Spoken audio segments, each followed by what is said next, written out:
Hello, young Padawans, and welcome to Unit 5. In this unit, we're going to be talking about the big-time businesses that make up pro, college, and amateur sports.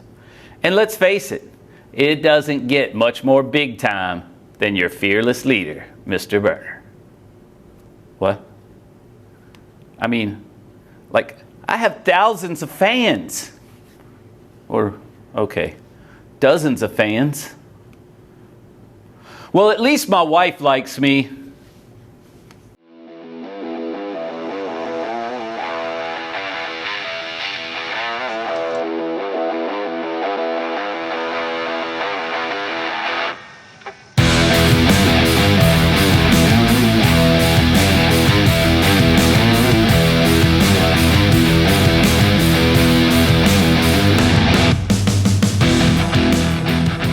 Big-time sports can have a huge financial impact.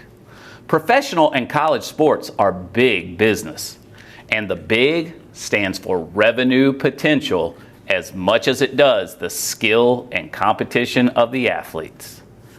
Marketers consider the product or game in order to determine prices that will be charged and what advertising strategies to use.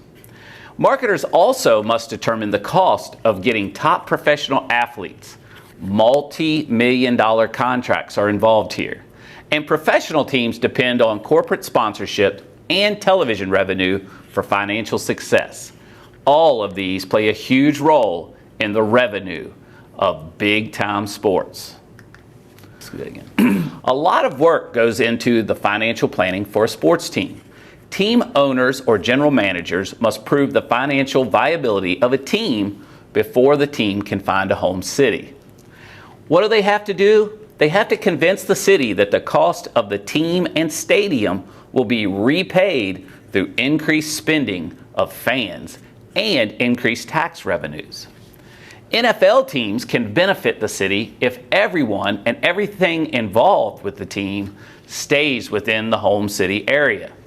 The stadium, the arena, is used for events other than those for which it was built.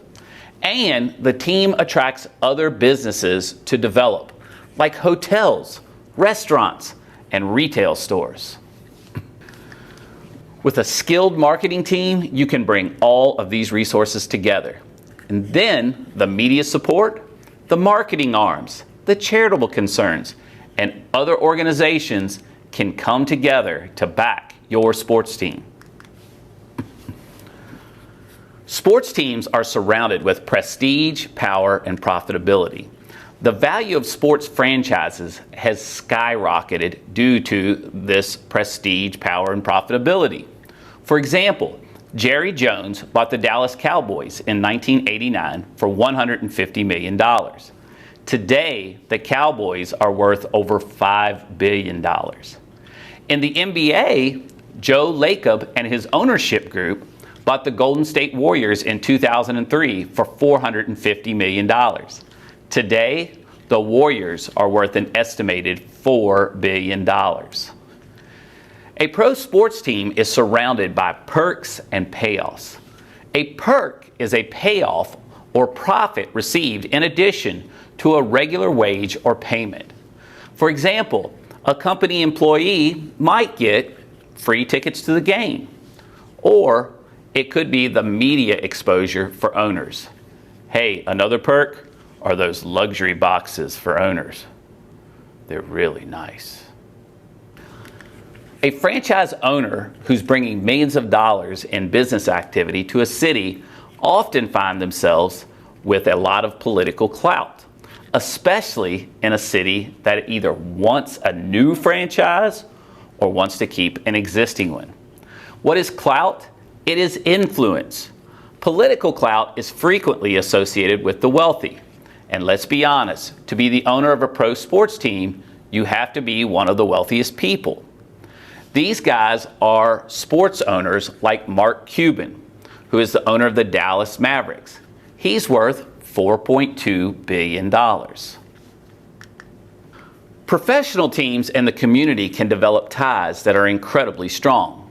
Sports teams can bring enthusiasm, heightened emotion, and morale to a city.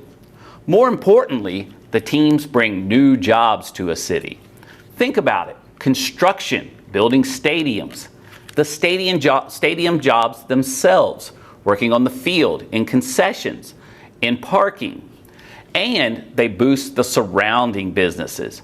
Hotels, restaurants, and retail stores all benefit from this. Communities benefit when the teams place a high value on community service from their employees, including the athletes. Remember, the sociological ties to a professional team are important too. Sports teams can be a part of the city's image enhancement. Sports teams have a sociological impact on the community. Residents feel pride to be associated with the city's professional team, and sports can provide a wholesome family entertainment. When a team leaves, fans can sometimes become depressed and bitter. An example is in Baltimore when the Colts left. Until the Ravens were established there was strong resentment to the Colts, who are now located in Indianapolis. So, what's the bottom line? Winning.